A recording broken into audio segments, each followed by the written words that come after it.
Shot in 4K ultra high definition. Your number one source for local news. WRAL News. Coverage you can count on.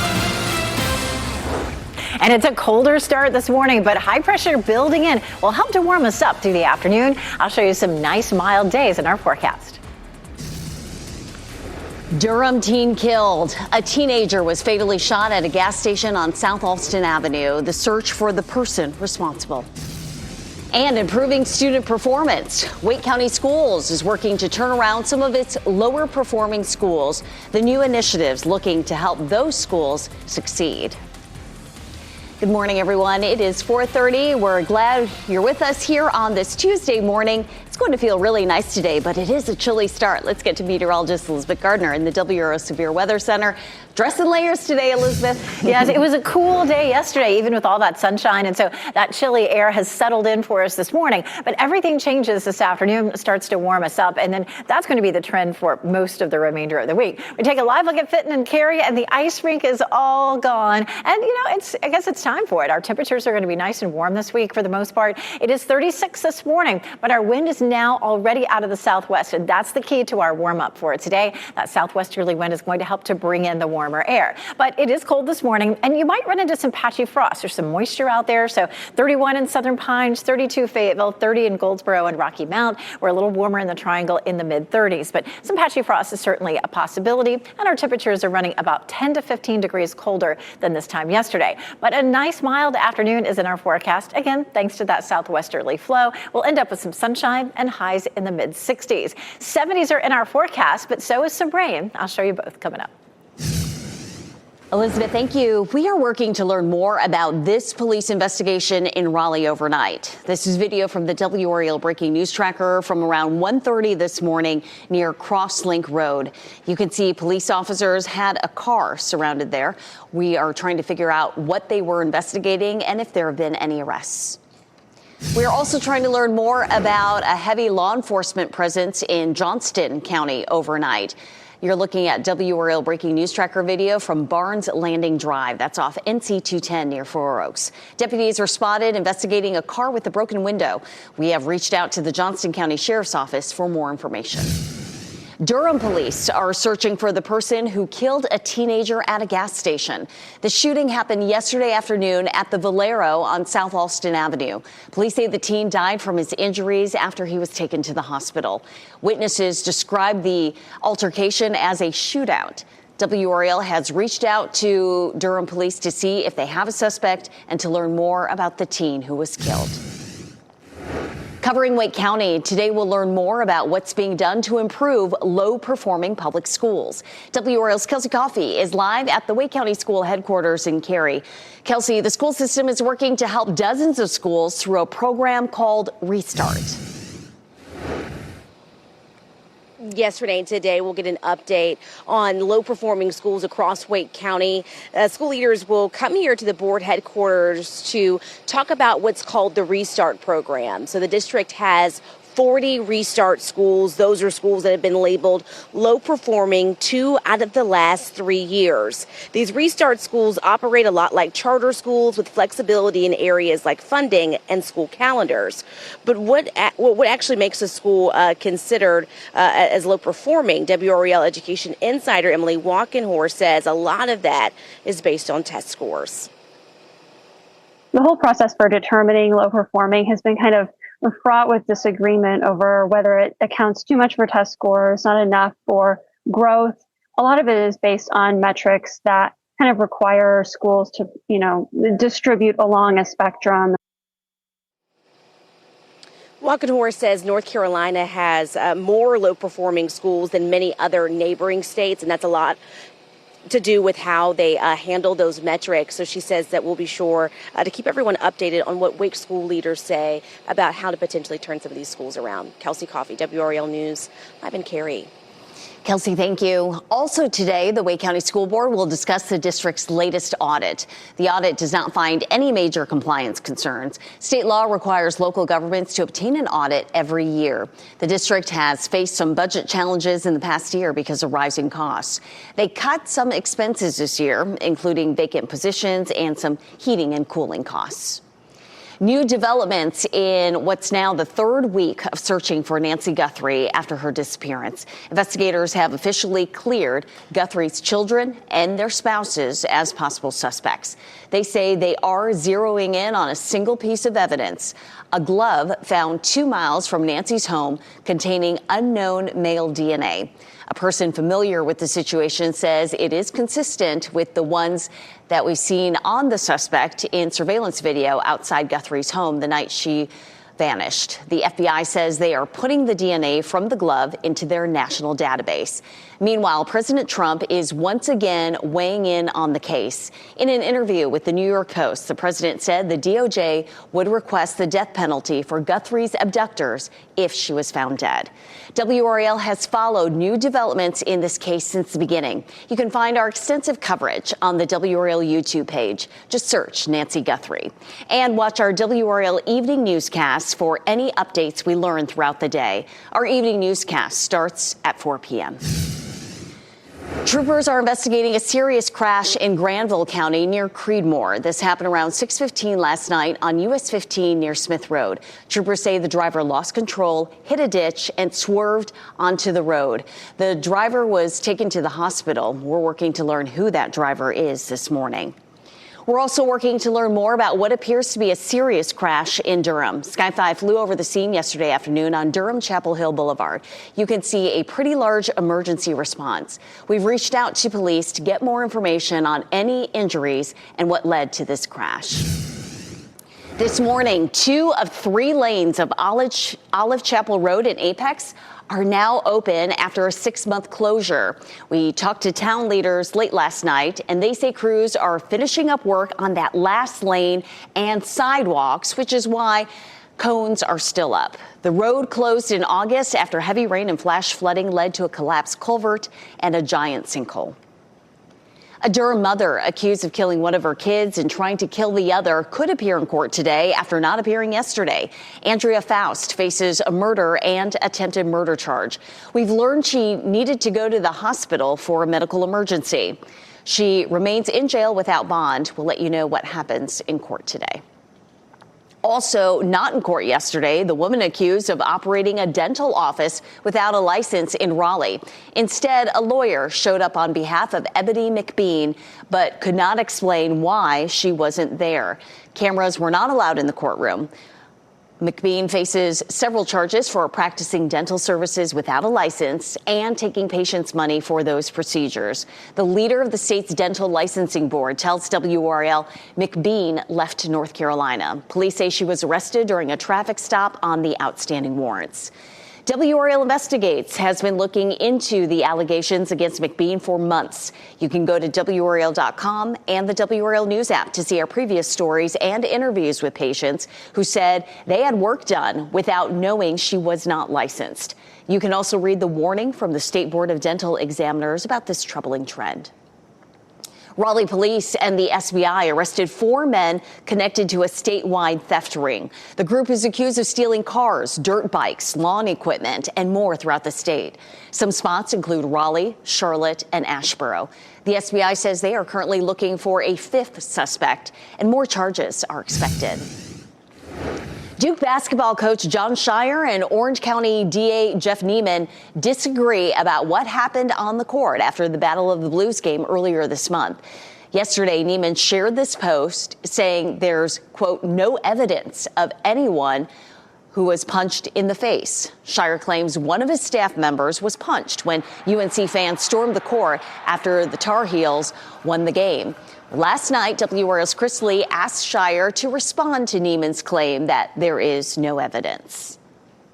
I'm not going to go and circle back or get into, I don't know what was said or wasn't said or what people want to claim.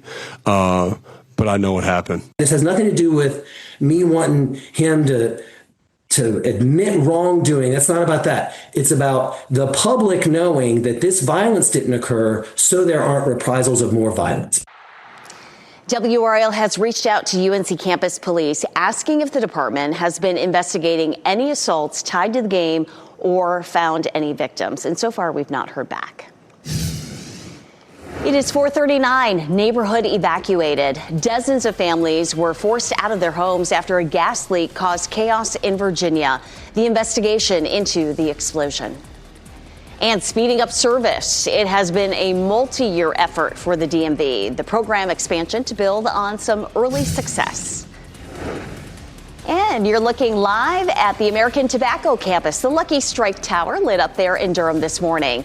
It's chilly now, but the warm-up begins today. Meteorologist Elizabeth Gardner explains why it's going to feel like spring the next few days and when we could see more rain. From the WRAL Severe Weather Center, North Carolina's most experienced team of meteorologists.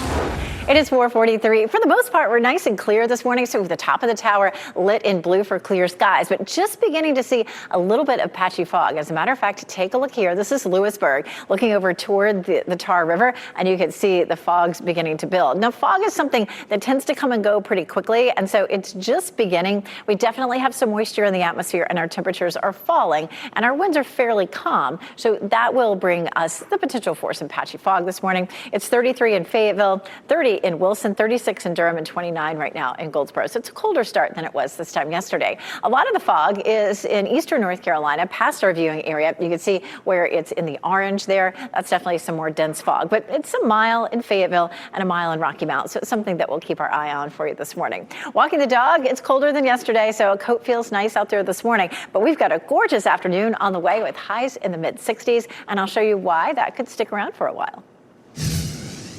Looking forward to that. Elizabeth, thank you. Dozens of families are out of their homes after one home exploded and a gas leak forced them to evacuate. The explosion and gas leak leveled a home late Sunday night in Centerville, Virginia. That's about 90 minutes north of Virginia Beach. 2 people had minor injuries, someone from the home that exploded and a neighbor. The Craven County Sheriff's Office says crews are searching for where the gas leak started. The NTSB is also investigating. A community in Indiana is mourning after a police officer was killed and another was hurt in a shooting. Beech Grove police say they were responding to a domestic disturbance call when shots were fired. That's when Officer Brian Elliott was shot.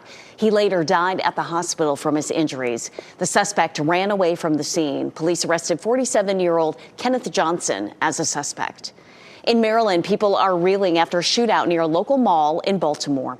1 person is dead and 3 others are hurt after being shot late Monday. Police say they responded to shots being fired, and that's when they found 2 cars crashed in the parking lot with people inside suffering from gunshot wounds. They later found 2 more people injured nearby. They are still working to learn what led to the shooting. Some peanut butter products are being pulled from shelves because they could contain pieces of plastic. More than 22,000 single-serve products were distributed to 40 states, including North Carolina. They include both peanut butter packets and small cups containing peanut butter and jelly. They were produced by Ventura Foods. Pieces of blue plastic were found in a filter at the manufacturing facility. Parents with babies at home, listen up. Some baby food is being recalled due to a possible health risk. Initiative Foods is pulling a single lot of its Tippy Toes apple, pear, and banana fruit puree because of high levels of patulin. The FDA says ingesting this can lead to health issues, including nerve damage. The baby food was distributed to stores in every state except Alaska. They were sold as a 2-pack with the Best By date of July 17, 2026. Customers can return it to the store to get a refund. 10 more DMV self-service kiosks are coming to select grocery stores in North Carolina. That brings the total to 20 across Wake, Cumberland, and Mecklenburg counties. Look for them at certain Harris Teeter, Publix, and Carly C's. The goal is to cut wait times at DMV field offices. We're working every day. It's not a single thing that's going to fix us as far as wait times, but it's an iterative process. We make it a small change. We watch that data. We make another change. We watch that data. Some of the things you can do at the kiosk is renew your driver's license or pay property tax on a new vehicle. The next phase of construction on a major roads project in Wake County is beginning. Crews are hauling soil and land for the 540 extension. The entire 540 expansion is expected to be complete in late 2028. It will connect the Triangle Expressway to the I-40 interchange near Garner and Clayton. Happening today, Wake Tech is hosting its 4th annual job fair. The college is looking to fill roles for several departments and program areas. That includes engineering, communications, admissions, and financial aid. The job fair is happening on the Southern Wake campus in the Conference Center from 2 until 7 p.m. 4:48 now, and it's going to be a warm Tuesday, above normal temperatures. Elizabeth is tracking that for us here, and we're certainly looking forward to this taste of spring, Elizabeth. Yeah, it was a nice day yesterday. We only made it to 55 degrees yesterday, and so we're looking at just a much nicer day for today with mid-60s and lots of sunshine. But once that sun came out yesterday afternoon, it started to feel good. Today we're going to warm things up by switching the wind to the southwest, and that's going to help to pull the warmth up from the south. Highs will reach the 70s by tomorrow. And we do have a few showers in our forecast, some much needed rain, but it may not be nearly as much as what we saw on Sunday. Here's a look at the big picture. This high pressure system rotating clockwise is going to help to switch our winds today to southwesterly, and that's going to help to warm things up. We still have some lingering moisture in our area, and so that's creating some fog in a few spots. This is a look at Lewisburg this morning. As we look over toward the Tar River, you can see some low cloud cover and fog developing there. Don't be surprised if we see that. If the wind starts to pick up, typically the fog will dissipate, so we're watching for that too. 36 degrees currently in the Triangle, and we're looking at mainly mid-30s as you're stepping out the door in the Triangle, except Clayton's at 29. It's 33 in Durham and Wake Forest, but 35 in Apex and in Holly Springs. Around town, I've seen some crocuses start to pop up in some of these warm temperatures, and it's going to feel great out there this afternoon. Mid-60s in the Triangle and 68 degrees in Fayetteville. Expect the winds to pick up closer to lunchtime. It'll be a little bit breezy with all this warm air that starts to push in, but as our winds shift to southwesterly, we warm up nicely. We'll see a high of 66, and our wind continues to come out of the south over the next couple of days, and that's going to warm us up into the 70s. Now, we have started off the month of February pretty chilly. Almost all the days were below normal, except a few above normal, the 10th, the 11th, and the 14th, and then yesterday was close to normal at 55. But a lot of warm air that is on our way. Again, 66 today, 70s for Wednesday, Thursday, and Friday, and Saturday will feel comfortable too at 67. But we do have some rain in the forecast Thursday, Friday, and Saturday. So the warmer temperatures will go along with some showers. And coming up in a few minutes, we'll talk more about the timeline and how much we can see. Notice that it is likely to turn cooler for next week. Even though it's warm now, spring has not started quite yet. 4:50 now, World Tour, where rapper J. Cole is planning to go on his next tour.